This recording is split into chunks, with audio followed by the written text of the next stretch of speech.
Bonjour et bienvenue dans cette dernière partie. On se retrouve donc ici dans mon bureau. Donc dernière partie qui va être plus en pratique, plus portée sur la mise en place et la création d'une application de collecte de données, une application mobile donc sur smartphone et tablette. Donc on a vu jusqu'à maintenant un peu la théorie concernant les systèmes d'information, mais aussi concernant tout ce qui concerne les nouvelles technologies et les atouts qu'elles apportent dans la collecte des données. Donc voyons voir maintenant comment on crée rapidement et facilement une application de collecte de données. Donc pour arriver donc à notre objectif, c'est-à-dire avoir notre application de collecte de données sur smartphone ou tablette, on va suivre un plan en 10 points.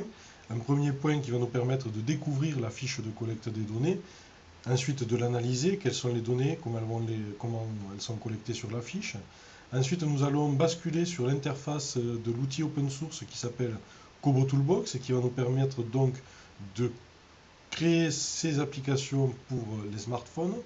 Donc on va découvrir cette interface, créer le formulaire de collecte, le déployer dans ce qu'on appellera un projet, ensuite saisir des données au travers de l'interface web qui est proposée donc, par cette application Kobo Toolbox, ensuite déployer donc, notre application sur des smartphones et des tablettes, attribuer des droits pour que les utilisateurs puissent aller consulter les données, mais aussi les modifier ou les supprimer. Et pour terminer, la partie restitution et ainsi boucler tout ce qu'on a vu concernant les systèmes d'information, donc la restitution des données, restitution qui se fait elle aussi au travers de Kobo Toolbox. Donc voilà, c'est parti. Premier point, donc découvrir la fiche de collecte de données. Donc quand on nous donne une fiche de collecte de données, la première des choses à faire, ça va être bien sûr de regarder son titre. Donc ici on voit que l'on va collecter les informations concernant l'interaction entre des animaux d'élevage et des animaux domestiques. Donc quand on regarde bien cette fiche de collecte, on voit tout simplement que l'on a 3 pavés, un pavé éleveur, un pavé troupeau et un dernier pavé interaction observée. Maintenant, on va voir les données qui sont dans chacun de ces pavés. Donc on va voir que pour l'éleveur, et ce premier pavé qui va être une information générale sur la fiche de collecte de données, on enregistre le nom de l'éleveur, le prénom de l'éleveur, l'identifiant de l'éleveur, donc l'identifiant national, son adresse, on demande la longitude et la latitude du bâtiment d'exploitation, et bien sûr, puisqu'on veut dater notre enquête, et bien ici on va demander à l'enquêteur de renseigner la date à laquelle il a fait cette enquête-là. Le deuxième pavé, qui est le pavé troupeau, donc on va voir ici les données qui concernent le troupeau pour l'enquête, donc l'espèce, que l'on appelle ici espèce recensée. Donc on nous donne le choix entre bovin, ovin et caprin.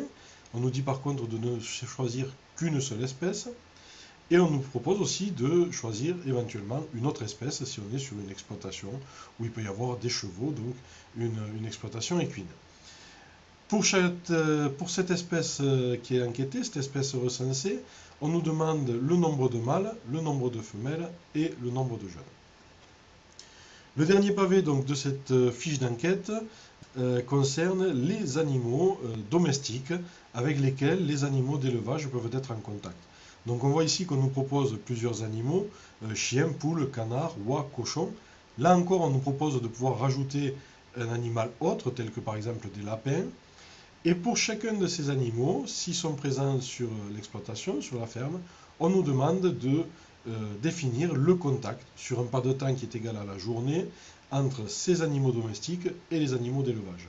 Donc on nous demande de choisir entre un contact permanent, c'est-à-dire que les animaux sont tout le temps avec les animaux d'élevage, un contact temporaire dans la journée, c'est-à-dire quelquefois, par exemple quand on a un troupeau de chèvres que l'on part en pâturage, eh bien, il peut y avoir le chien de garde qui est là et qui sera en contact avec ces animaux-là que durant la période de garde, ou alors un contact qui est inexistant, bien qu'il existe des animaux domestiques et des animaux d'élevage. Donc, découvrir cette fiche de collecte, c'est voir quelles sont les informations qui sont collectées dans la fiche de collecte, bien les cibler, bien les comprendre, et 2, ça va être de voir comment sont organisées ces informations sur la fiche de collecte. On voit ici que l'on va prendre d'abord les informations concernant l'éleveur, ensuite les informations concernant le troupeau, puis les informations concernant l'interaction entre l'éleveur et le troupeau. Le deuxième point donc, de notre étude est l'analyse de la fiche de collecte de données. Donc l'analyse, ça va être définir quels sont les types de données que l'on va collecter. Ensuite, quelles sont les conditions qu'il y a sur la collecte. Et pour terminer, est-ce qu'il y a des données qui vont se répéter.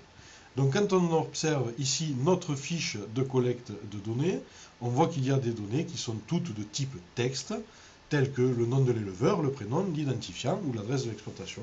Ou ici, par exemple, quand on demande à la personne de préciser qu'il y a une autre espèce autre que bovin, ovin, caprin. On voit aussi qu'il y a des données de format numérique, donc le nombre de mâles, le nombre de femelles, le nombre de jeunes. Des données qui vont être sous le format date, puisqu'on a la date de l'enquête.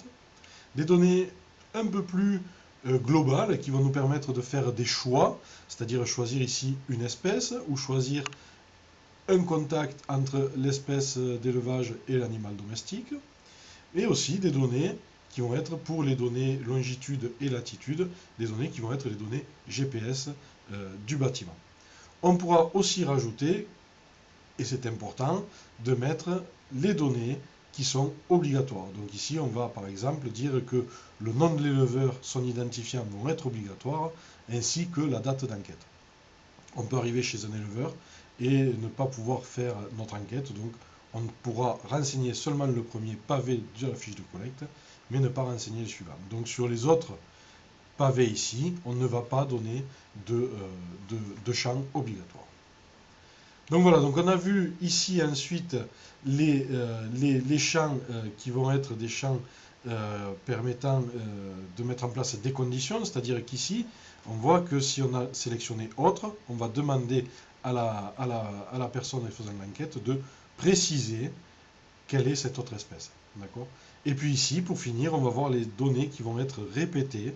Donc on voit ici que l'on répète pour un animal domestique le contact, un autre animal domestique, le contact avec les animaux d'élevage, etc., etc. Donc ici, on va pouvoir dire que l'on a des données qui se répètent avec seulement la donnée animal domestique qui va pouvoir changer. Donc c'est important pour la suite, car vous allez voir que Kobo Toolbox va nous permettre de mettre en place ce type de saisie de données.